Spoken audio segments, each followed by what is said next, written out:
Зохиолч Минжихайн Гүрсэд харилцуур утасны өгүүлэл. Би ярьдаг утасны жирийн нэг аппарат билээ. Эзэмшигчийн хээ ширээн дээр өдөржин шөнжин сууж алба амны альчих хэрэгцээг биелүүлэхийг хичээдэг. Намайг янз бүрийн хүн эзэмшдэг. Эзэмшиж эдэлсэн хүн болгон өөр өөр аран шинтай. Тэр ч мэдээж хэрэгэлтэй.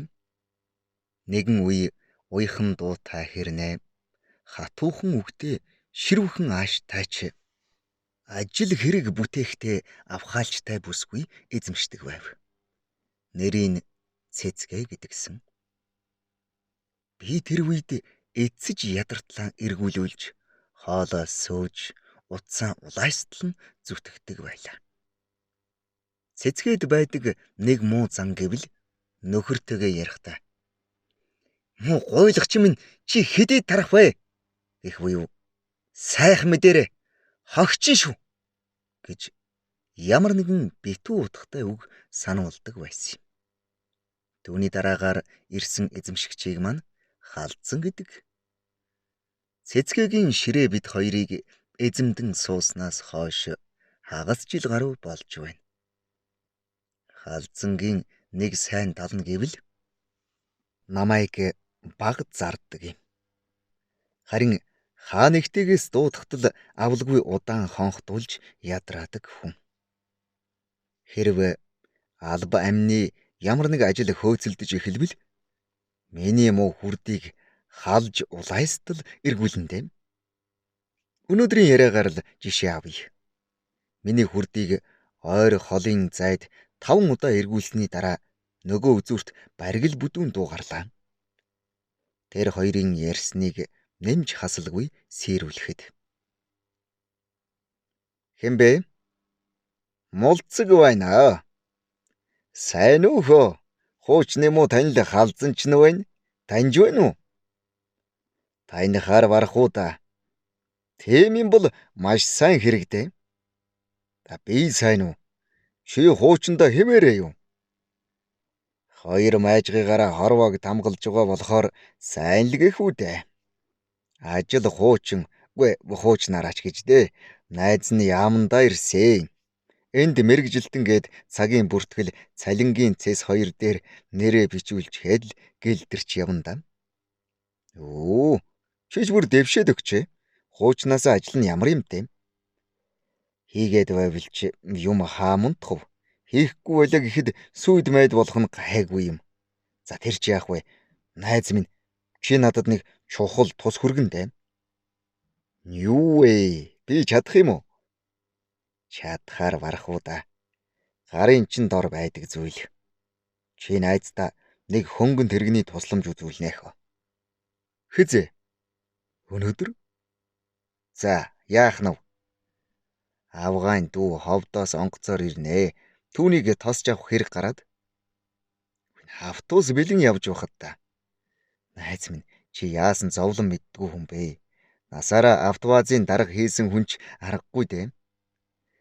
Яамны мэрэгжилтэн хүргэн ах нь хөдөөнөөс ирсэн дүүгээ автобусаар тосч аавна гинэ гэж нутгийнх нь дуулвал яана. Одоо ч н ажлын журам дэглэм нарийсч сахилга хариуцлага яригадаад хаяаггүй. Ийм үед чинь автобусаар явна гэдэг чинь бүр ч амаргүй. Зөндөө цаг хіднэ гэсэн үг. Тэгээд хэдэн цагт онгоцны ирэх юм?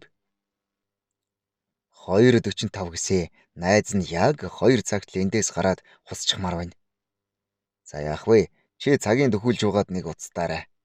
Би мартчихдаг хүн шүү. За тэгье. Гэл айлаа. Найз нь байн уцтаж сануулмц. За баяртай. Ингээд нэг хэсэг чимээгүй болов.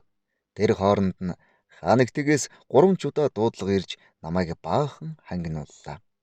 Халзангуй өрөөндөө байсангүй. Ер нь ч өрөөндөө бараг байдгүй баха. Гаднаас ирсэн дуудлагыг барагтай л бол авдаггүй хүн дээ. Гэнт намайг шүүрч аваад хүрдийг жирэлзүүлж эхлэв. "Хөөе, сайн л үздэй. Чи завзаа ямартай байна?" Манай нэг дүү өнөөдөр хөдөөнөөс ирэх юм аа. Тэр дор хаяад 2 гожин юмтай ганц хоньны махтай ирдэг хүн. Чи зав гаргаад 4 цагийн үед манайхаар очихгүй юу гэж урлаа. Цаад хүн нь чухал ажилдаа амжихгүй байх гэлээ. За, юундаа тунирхсан юм. Тэм том газрын орлогч дарга хүн 2 цагийн мэдл байлгүй яах вэ гэж шалж угаад гэртээ ирүүлэхээр болчихов. Дахиад л нэг тийшээ хэрэгдэж. Байна уу? Тоо бүртгэгч цэцгийг яриулж өгөөч. Би гэр бүлийн хүн байна. Яаралтай ярих хэрэг болоод дуудаад яриулаад хач. Би байна. Заахөө. Би нэг унаа оллоо. Хот үзээгүй хөгшин жавганц хөдөөнөөс ирнэ гэж гууж говшиж угаад хэлцсийн даргаас үдээс хойших чөлөө авчихлаа. Тэ. Бас гин даргыг 4 цагт гээд урьдчилаа. Түүнийг жаахан халааж угаад дүүгийн хөөцөлдөж яваа ажлыг бүтээх амыг авч орхив. Чи эртхэн харж гэр орноо янзалж хоол унд хийхийг бодоорой гэж байна. Эхнэр нь миний ажил гэж жигтэйхэн өдийн завсралгаар харихыг бодъё гэхэд халдсан. Дандаа л ажил. Ажлыг чинь зохицуулах гэж байдаг юм шүү дээ гэд чанга тавив. Үүнээс хойш өглөөгөр ярьсан автовазын дарга найздаа 2 дахин уцтаж машиныг 13 цагт яам дээр ирүүлэхийг сануулав. Ингээд л үдээс хойш халдсан гуай чимээн тасарсан юм. Халдсан гуйтай алба амны ямар хэрэгээр ярих гэж байгааг мэдэхгүй юу ч гэсэн 10 гаруй хүн л миний чихийг хангинуулаад хариу сонссонгүй. Би ярьдаг утасны жирийн нэг аппарат билээ. Намайг ямар зүс царайтай, хувцс хунартай, хэдий хэр насны хүн эзэмшдгийг би огт мэдэхгүй. Зөвхөн дуу хоолой яриа хөөрөнийх нь өнгө аясаар л эзэмшигчийнхээ байдлыг мэдэрдэг юм.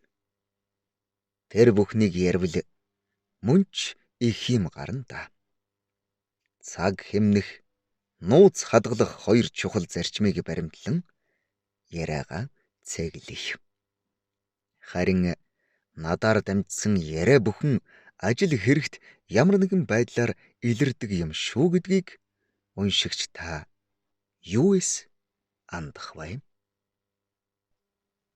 Зохиолч Минжихайн Гүрсэд. Уншсан Эрхэнбаярын Баттарж.